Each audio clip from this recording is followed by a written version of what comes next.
Today's topic is history, where it is and when you need it. We were originally going to call this what happened or where'd that go, because a lot of times we'll get questions about, missing information, people thinking information's missing, or where to find certain information. So it's kind of along that vein, but also when you need it. So really just kind of capturing all the different aspects of your history, when you need it, where to find it, the different scenarios regarding it, etc. Okay? So given that, let's go ahead and dive in. I wanted to first go over the three main reasons or areas people will look for this history. The first is obviously audit, right? If you're going to undergo an audit, the auditor needs to access and view historical information, specifically transaction information, etc. So we'll look at that area. Also, sometimes you will, like I mentioned before, say what happened, where'd that go? So when you're looking for information that you can't find is another reason that the history can come in handy. And then this thirdly is just kind of generic. There are other reasons you might want to look for history. Maybe you're looking to see what actions a person has taken, what has happened on a particular transaction historically, etc. Okay? Before I dive into the different ways, I wanted to first go over the first point, which is an audit, if an audit is coming up, how you can access the different information for an auditor. Some auditors will allow you to create a user for them in the system so that they can access the information directly. That way they get the benefit of all the features within Pipeline, like being able to search for certain transactions, etc. Right? So if your auditor allows that, that's ideal because you can create a user for them temporarily, give them only the permissions to the transactions that you'd like them to have permission to. If you've got separate locations, you can use that to your advantage, etc. Okay, so if the auditor allows that, that's the most beneficial way. If not, if you keep your backups offline, you can access those and hand those over to the auditor to view.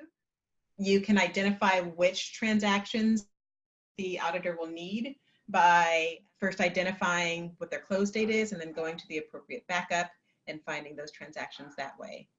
You can also, if you are in a transaction and you know the transactions that they need to look at, you can download each one individually here.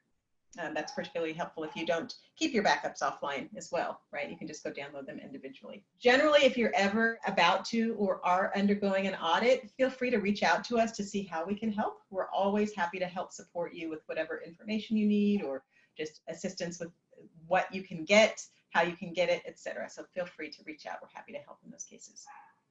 Okay.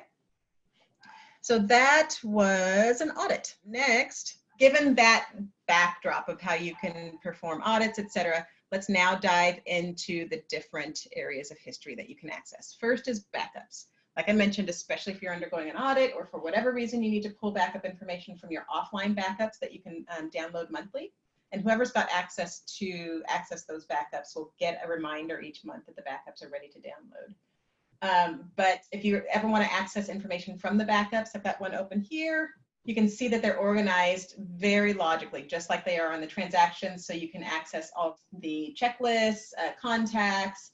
If you've got docs on the transaction, they'll be segmented into these specific permission type folders, right? So if I had some sale docs, they'd be in there. I can go look at those, etc. Okay. So finding information that way is really helpful if you keep your backups offline. If not, obviously you can still search for them in the system. And access them the way that you do daily, okay? Next, the big mother of history is when you are on a transaction, you've always over here got your transaction history link. There you will see everything that has happened on a transaction, right? If things were deleted, if doc names were changed, task names were changed, any information on the transaction was changed. If I'm a master admin and I deleted a note like I did here, just everything that's happened, you can always come here, look to see who added it, hover for the full name, and then hover for the full date and time. So a full audit trail of everything that has happened on a transaction, okay? Likewise, if I head back over here to the main page of the transaction, I'll have an audit of notes and emails sent to and from Pipeline, right? So I can always see all the communication. Similarly, if there were any messages received on a transaction, I will have received emails here and I'll be able to see them. I can expand them, see the full detail. So that's the messages sent to the transaction. Okay. Also, over here on unassigned is where you assign docs to a transaction. It's the holding area for docs that haven't yet been assigned to a transaction. Once they are assigned to the transaction, obviously you can see those docs over on the transaction, but you can also, this assignment history will show you the name of the doc, the transaction that it went to, etc., who did it and when. Okay, so that can be helpful for you. Also, I wanted to show you, head over here to the reports menu, the usage report, the usage by agent report. The usage by agent report is handy if you want to see information for different users and what they've actually performed, right? So that'll give you, depending on what history you selected here, 2020, last 30 days, etc. You can actually go see exactly what they performed, transactions they created, how many times they sent to a mail dropper, how many times they've logged in, etc. Okay, and then the two things I wanted to show you are sort of under that umbrella of where'd it go, and that is deleted docs. When you are either on a transaction, if there were any docs deleted, they'd be in here, right? So you can click here, you download them if you need to, etc. So when docs are deleted, they're never actually fully gone. An admin can come and retrieve those. Same for under unassigned docs. When I'm on unassigned, I can also see any docs that were deleted directly. I can see their fate if they did not go to a transaction. Okay.